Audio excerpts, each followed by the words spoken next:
साथियों, कोई भी देश बिना आत्मविश्वास के आत्मनिर्भर नहीं हो सकता, विकसित नहीं हो सकता। और इसलिए अपने सामर्थ्य, अपनी विरासत, अपने साजो सामान पर गौरव का अभाव हमें खलता है। हमारे पास उसके प्रति एक कमिटमेंट चाहिए, गौरव का भाव होना चाहिए और हमें बड़ी मजबूती के साथ, गौरव के साथ मजबूत कदमों से आगे बढ़ना चाहिए। आपने ब्रिटिश राजनेता मैकाले के बारे में जरूर पढ़ा होगा। उसने गुलामी के कालखंड में शिक्षा तंत्र के माध्यम से भारतीयों की ऐसी पीढ़ी बनाने के लिए काम किया जो मानसिक रूप से गुलाम हो।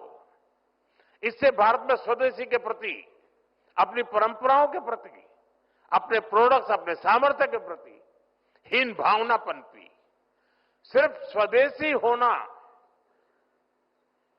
इंपोर्टेड होना ही,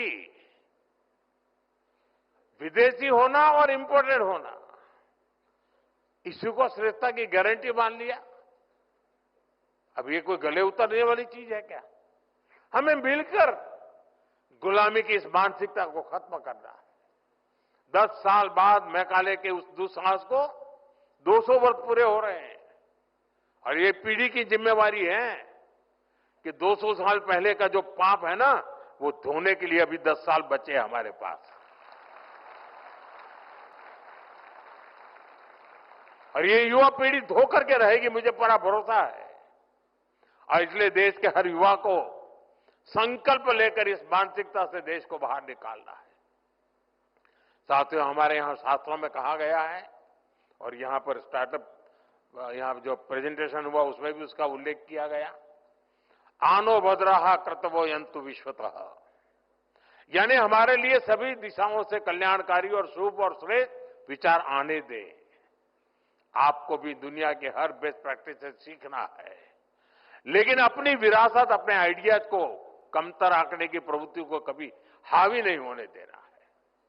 स्वामी विवेकानंद जी का जीवन हमें यही तो सिखाता है।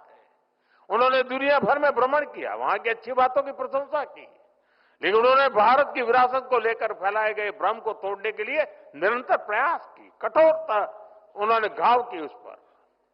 उन्होंने विचारों को सिर्फ इसलिए नहीं स्वीकार किया क्योंकि वे पॉपुलर थे, बल्कि उन्होंने कुरीतियों को चैलेंज किया। स्वामी विवेकानंद जी एक बेहतर भारत बनाना चाहते थे। उसी स्पिरिट के साथ आज आप युवा शक्ति को आगे बढ़ना,